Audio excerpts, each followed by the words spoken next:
Welcome back. AP వ్యాప్తంగా assembly ఎన్నికల polling కొనసాగుతుంది. ఓటు హక్కుని వినియోగించుకోవడానికి ఓటర్లు ఎంతో ఉత్సాహంగా తరలి వస్తున్నారు.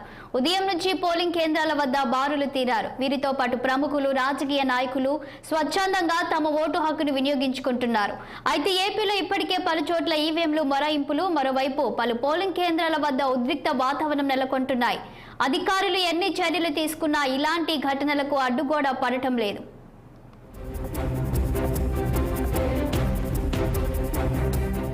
మా ప్రతినిధి పవన్ అందిస్తారు. పవన్, చెప్పండి, ఇక గుంటూరులో నియోజకవర్గాల్లో పోలింగ్ ఏ విధంగా జరుగుతుంది? ఇక సమస్యాత్మక పోలింగ్ కేంద్రాలను గుర్తించారా? అక్కడ పోలీసులు ఎలాంటి బందోబస్తుని ఏర్పాటు చేశారు? ప్రస్తుతం నియోజకవర్గాల్లో ఎలాంటి పరిస్థితి నెలకొంది? కొనసాగుతా ఉంది. చెప్పండి పవన్. యశ్వాల్ని ఏదైతే గుంటూరు జిల్లాలో మాత్రం ఉదయం నుంచి కూడా పోలింగ్ అయితే మాత్రం నత్తనడుగున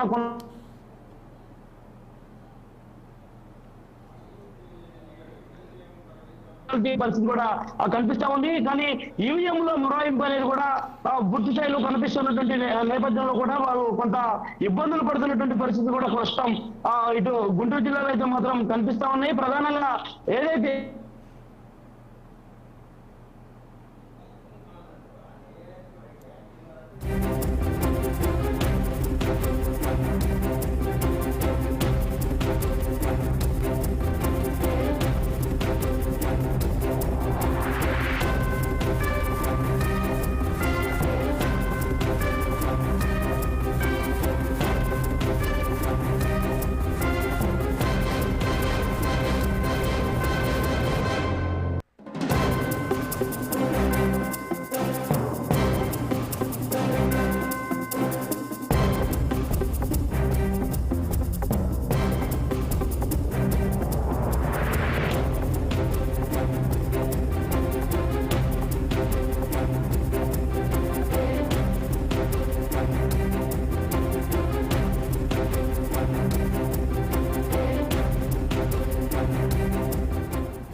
ఏపీ వ్యాప్తంగా అసెంబ్లీ ఎన్నికల పోలింగ్ కొనసాగుతుంది. ఓటు హక్కుని వినియోగించుకోవడానికి ఓటర్లు ఎంతో ఉత్సాహంగా తరలివస్తున్నారు.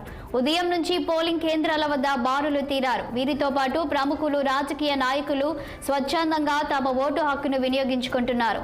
అయితే ఏపీలో ఇప్పటికే పలు చోట్ల ఈవీఎంలు మొరాయింపులు, మరోవైపు పలు పోలింగ్ కేంద్రాల వద్ద ఉద్రిక్త వాతావరణం నెలకొంటున్నాయి. అధికారులు ఎన్ని చర్యలు తీసుకున్నా ఇలాంటి ఘటనలకు అడ్డుగోడ పడటం లేదు.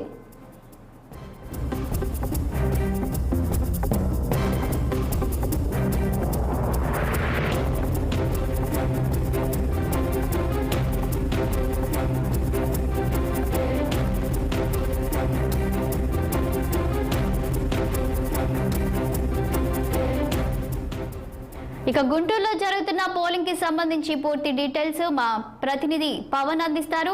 పవన్, చెప్పండి, ఇక గుంటూరు ప్రాంతంలో నియోజకవర్గాల వారీగా పోలింగ్ ఏ విధంగా జరుగుతుంది? ఏదైతే గుంటూరు జిల్లాలో ఉన్నటువంటి 17 నియోజకవర్గాల్లో కూడా ఉదయం నుంచి పోలింగ్ అయితే మాత్రం నత్తనడుగున కొనసాగుతా ఉంది. ముఖ్యంగా ఏదైతే ఉమ్మడి గుంటూరు జిల్లాలో ఉన్నటువంటి 3 జిల్లాలు, పల్నాడు జిల్లా కావచ్చు, బాపట్ల జిల్లా కావచ్చు, గుంటూరు జిల్లా కావచ్చు, ఈ 3 ప్రాంతాల్లో కూడా పూర్తి స్థాయిలో కూడా ఉదయం నుంచి ఈవీఎం లో మొరాయింపుతో కొంత ఓటర్లు ఇబ్బందులు పడుతున్నటువంటి పరిస్థితి కూడా ప్రస్తుతం కనిపిస్తా ఉంది. ముఖ్యంగా ఏదైతే ఉదయం 5 గంటల ప్రాంతంలో కూడా అధికారులు అయితే మాత్రం ముందుగా మాక్ పోలింగ్ నిర్వహించారు. మాక్ పోలింగ్ నిర్వహించినప్పటికీ కూడా ఈవీఎం లో మొరాయింపులో పూర్తి స్థాయిలో కూడా కొంత ఇబ్బందులు కలుగుతున్నటువంటి పరిస్థితులు కూడా ప్రస్తుతం ఎక్కడికక్కడ కనిపిస్తా ఉన్నాయి. దాదాపుగా చూసుకోవచ్చు గుంటూరు జిల్లాలో ఉన్నటువంటి 7 నియోజకవర్గాల్లో కూడా ఉదయం నుంచి పెద్ద మొత్తంలో ఓటర్లు అయితే మాత్రం క్యూ లైన్ లో బారులు తీరారు. తాజాగా ఏదైతే పత్తిపాటి నియోజకవర్గంలో అయితే మాత్రం దాదాపు ఉదయం 8 గంటలకు పోలింగ్ ప్రారంభమైంది. మరోపక్క గుంటూరు జిల్లాలో ఉన్నటువంటి ముఖ్యంగా ఏదైతే మంగళగిరి కావచ్చు, మంగళగిరి నియోజకవర్గంలో కూడా దాదాపు 7:30 గంటల ప్రాంతంలో పోలింగ్ ప్రక్రియ ప్రారంభమైంది. మరోపక్క పల్నాడు జిల్లా విషయానికి వస్తే పల్నాడు జిల్లాలో ఉదయం 6 గంటలకే పోలింగ్ ప్రారంభమైనప్పటికీ కూడా పల్నాడు జిల్లాలో మాత్రం కొంత ఉద్రిక్తత వాతావరణం అయితే ప్రస్తుతం కనిపిస్తా ఉంది. ప్రతి పోలింగ్ కేంద్రం వద్ద కూడా ఇరు వర్గాలకు సంబంధించిన నేతలు కొంత హల్చల్ చేస్తా ఉన్నారు. ఉదయం నుంచి మాచర్ల నియోజకవర్గంలో ఒక హైటెన్షన్ వాతావరణం కూడా కనిపిస్తా ఉంది. మాచర్ల నియోజకవర్గంలోని రెంటాలలో అయితే మాత్రం డైరెక్ట్ గా కర్రలు తీసుకొని ఏజెంట్లే మాత్రం వచ్చినటువంటి దృశ్యాలు కూడా ప్రత్యక్షంగా కనిపించాయి. మరోపక్క ఖమ్మంపాడు పాల్వాయి జంక్షన్, జమ్మల మడక, ధర్మవరం గ్రామాల్లో కూడా ఉదయం నుంచి పెద్ద మొత్తంలో కొంత అలజడి వాతావరణం అయితే మాత్రం ప్రస్తుతం మాచర్ల నియోజకవర్గంలో కనిపిస్తా ఉంది. మరోపక్క గురజాల నియోజకవర్గంలో కూడా అడపా చెదురు ముదురు ఘటనలు జరుగుతూ ఉన్నాయి. ఉదయం నుంచి పెద్ద మొత్తంలో ఓటర్లు పోలింగ్ కేంద్రాలకు అడ్డుకు వస్తున్నటువంటి నేపథ్యంలో అక్కడ ఉన్నటువంటి రాజకీయ పార్టీ నేతలు అయితే మాత్రం వారిని ప్రలోభాలు పెడుతున్నారని చెప్పి కూడా ఇటు అధికార ప్రతిపక్ష పార్టీలు కూడా పూర్తి స్థాయిలో ఒకరిపై ఒకరు విమర్శల వర్షం కూడా కురిపిస్తున్నటువంటి పరిస్థితి కూడా కనిపిస్తా ఉంది.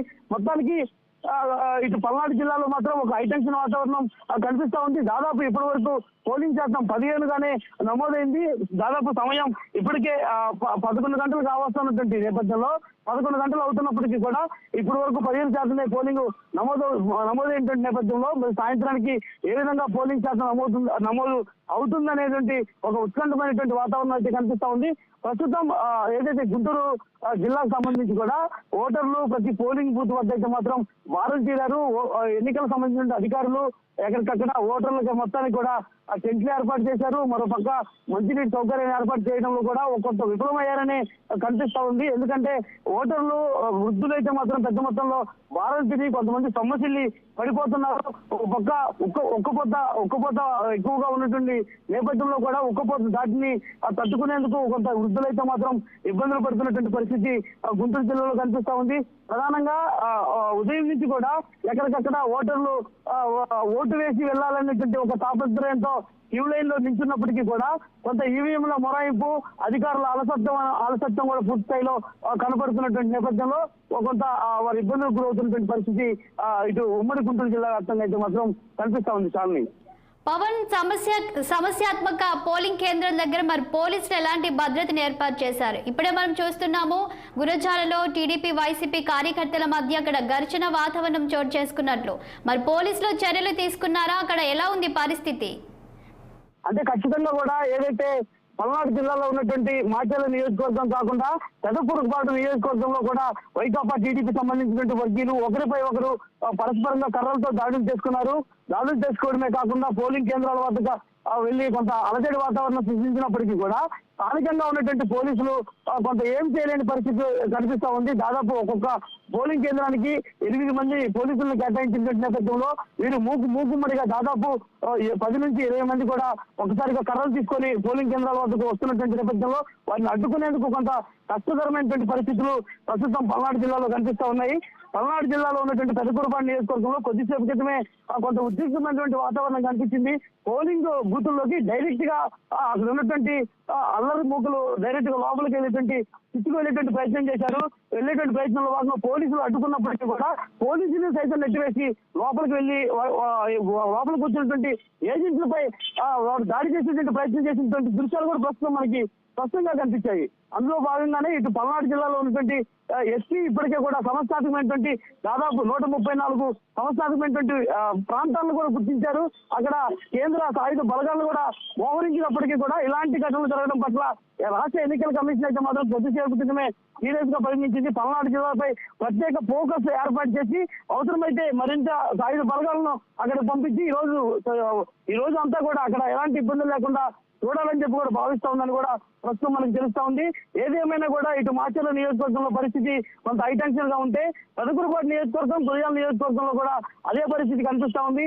ఇకపోతే వినుకొండ నియోజకవర్గంలో కొద్దిసేపు క్రితమే జీవి ఆంజనేయులు ఓటు వేసేందుకు తమ కుటుంబ సభ్యులతో వచ్చిన నేపథ్యంలో అక్కడ ఉన్నటువంటి వైకాపా సంబంధించిన కొంతమంది నేతలు ఆయన రెచ్చగొట్టే విధంగా వ్యాఖ్యలు చేశారంటూ కూడా జీవి ఆంజనేయులు ఆరోపణలు చేసినటువంటి పరిస్థితి కూడా కనిపించింది. మరి గుంటూరు జిల్లా విషయానికి వస్తే గుంటూరు జిల్లాలో టీడీపీ అధినేత చంద్రబాబు కొద్దిసేపు వచ్చిన ఉండవల్లిలో ఓటు హక్కును వినియోగించుకున్నారు. జనసేన అధినేత పవన్ కళ్యాణ్ మంగళగిరిలో ఓటు హక్కును కొద్దిసేపు క్రితమే వినియోగించుకున్నారు. మరి ఇలాంటి ఘటనలు జరుగుతున్నటువంటి నేపథ్యంలో పూర్తి స్థాయిలో పోలీసులు అయితే మాత్రం ఎక్కడికక్కడ ఎలాంటి అవాంఛనీయ సంఘటనలు జరగకుండా ప్రత్యక్షమైనటువంటి చర్యలు అయితే మాత్రం తీసుకుంటున్న నేపథ్యంలో కొంత అలజడి వాతావరణం అయితే మాత్రం పోలింగ్ కేంద్రాల వద్ద కనిపిస్తా ఉంది. శాలిని. ఎస్ పవన్, ఈసారి ఎన్ఆర్ఐలు కూడా చాలా మంది తమ సొంత ప్రాంతాలకు చేరుకున్నారు తమ ఓటు హక్కును వినియోగించుకోవడానికి. గుంటూరు వ్యాప్తంగా ఎవరైనా ఎన్ఆర్ఐలతో మాట్లాడే ప్రయత్నం చేశారా? అదేవిధంగా యువత కూడా ఈసారి కొత్తగా ఎవరైతే ఓటు హక్కు వినియోగించుకుంటున్నారో వారితో మాట్లాడే ప్రయత్నం చేశారా? వారి ఫస్ట్ ఎక్స్పీరియన్స్ ఎలా ఉందంటున్నారు? అంటే ఖచ్చితంగా కూడా చెప్పుకోవాలి. ప్రధానంగా 2019 ఎలక్షన్స్ లో కొంత ఓటింగ్ సరళి శాతం తగ్గింది. దాదాపుగా 79% మాత్రమే పోలింగ్ నమోదైనటువంటి నేపథ్యంలో ఈసారి 2024 ఎలక్షన్ సంబంధించి కూడా అధికార యంత్రాంగం, మరోపక్క రాజకీయ పార్టీ నేతలు ఓటర్లను పూర్తి స్థాయిలో కూడా అభ్యర్థించారు. ఓటు హక్కును ఖచ్చితంగా స్వేచ్ఛగా వినియోగించుకోవాలని చెప్పి కూడా కోరినటువంటి నేపథ్యంలో ఎక్కడెక్కడ సుదూర ప్రాంతాల నుంచి కూడా ఓటర్లు ఇప్పటికే ఆయా సంబంధించినటువంటి ఊర్లకు కూడా చేరుకున్నారు. మరోపక్క ఇక్కడి నుంచే కాకుండా ఇతర దేశాల నుంచి కూడా దాదాపుగా వేల మంది ఆంధ్రప్రదేశ్ కు వచ్చినటువంటి పరిస్థితి కూడా కనిపించింది.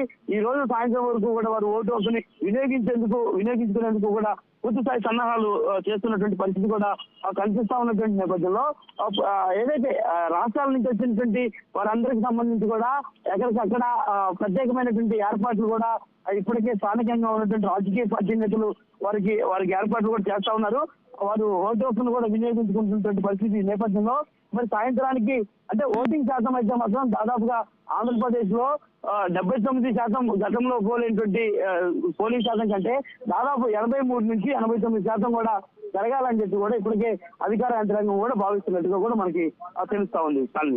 ఇప్పటి వరకు ఎవరెవరు ఎంపీ ఎమ్మెల్యే అభ్యర్థులు తమ యొక్క ఓటు హక్కును వినియోగించుకున్నట్లు తెలుస్తుంది గుంటూరు వ్యాప్తంగా? ఖచ్చితంగా కూడా ఎక్కడికక్కడ ఇప్పటికే స్థానికంగా ఉన్నటువంటి ఎమ్మెల్యే అదేవిధంగా ఎంపీ ఉమ్మడి గుంటూరు జిల్లాకు సంబంధించి కూడా దాదాపుగా 3 పార్లమెంటు ఎంపీలు ఉంటారు. అదేవిధంగా 17 నియోజకవర్గ ఎమ్మెల్యే అభ్యర్థులు వైకాపా కావచ్చు, టీడీపీకి సంబంధించిన అభ్యర్థులు ఉంటారు. వారు ఇప్పటికే ఓటు హక్కును మాత్రం ఉదయం 7 గంటల ప్రాంతంలోనే ఓటు హక్కును వినియోగించుకున్నటువంటి పరిస్థితులు కనిపించింది. అందులో భాగంగానే మొట్టమొదటిగా మాచర్ల నియోజకవర్గాన్ని చూస్తే మాచర్ల నియోజకవర్గంలో ఎమ్మెల్యే పిన్నెల్లి రామకృష్ణారెడ్డి, అదేవిధంగా టీడీపీ అభ్యర్థి జోలకంటి బ్రహ్మారెడ్డి కూడా 7:30 గంటలకే ఓటు హక్కును వినియోగించుకున్నారు. మరోపక్క గురిజాలలో ఎరపతినేని శ్రీనివాసరావు, అదేవిధంగా కాసు మహేష్ రెడ్డి కూడా ఉదయంలోనే ఓటు హక్కును వినియోగించుకున్నటువంటి పరిస్థితి కనిపించింది. మరోపక్క ముఖ్యంగా మంగళగిరి ప్రాంతంలో టీడీపీ అధినేత చంద్రబాబు ఓటు హక్కును వినియోగించుకున్నారు. ఉండవల్లి నివాసం సమీపంలోని పోలింగ్ కేంద్రంలో. మరోపక్క మంగళగిరిలో ఉన్నటువంటి పానకాల నరసింహస్వామి దేవాలయ సమీపంలోని పోలింగ్ బూత్ లో జనసేన అధినేత పవన్ కళ్యాణ్ ఓటు హక్కును కూడా వినియోగించుకున్నారు. దాదాపుగా ఇప్పటికీ ఈ ఎమ్మెల్యే సంబంధించినటువంటి అభ్యర్థులు అయితే మాత్రం పూర్తి స్థాయిలో కూడా ఓటు హక్కుని వినియోగించుకున్న పరిస్థితులే మాత్రం జిల్లా వ్యాప్తంగా కనిపిస్తున్నటువంటి పరిస్థితి ఉంది. సో ఈ నేపథ్యంలోనే ఇక మిగిలింది ఓటర్లు మాత్రమే. ఇక ఓటర్లకు సంబంధించినటువంటి అంశాలపై పూర్తి స్థాయిలో కూడా కసరత్తు వేగవంతం అవుతా ఉంది. వృద్ధులు ఒక్కొక్కరిగా కూడా చేరుకుంటా ఉన్నారు. వృద్ధులు కొంత తీవ్ర ఇబ్బందులు పడుతున్నటువంటి దృశ్యాలు కూడా ప్రస్తుతం ఎక్కడికక్కడ కనిపిస్తా ఉన్నాయి. ఎందుకంటే వృద్ధులు కొంత పూర్తి స్థాయిలో కూడా ఉదయం నుంచి ఆటోల్లో పోలింగ్ కేంద్రాలకు వస్తున్నారు. మరికొందరు వీల్ చైర్ లో వస్తున్నప్పటికీ కూడా సరైనటువంటి ఏర్పాట్లు చేయడంలో ఎన్నికలకు సంబంధించినటువంటి అధికారులు విఫలమయ్యారని కూడా ప్రస్తుతం మనకి తెలుస్తా ఉంది. ఎందుకంటే చూసుకోవచ్చు ప్రతి చోట కూడా ఓటర్లు ఇబ్బంది పడే విధంగా ఉన్నాయి. ఈవీఎంల మొరాయింపుతో తీవ్ర ఇబ్బందులు పడుతున్నటువంటి పరిస్థితులు కూడా జిల్లా వ్యాప్తంగా కనిపిస్తా ఉన్నాయి. Shalini, thank you Pawan.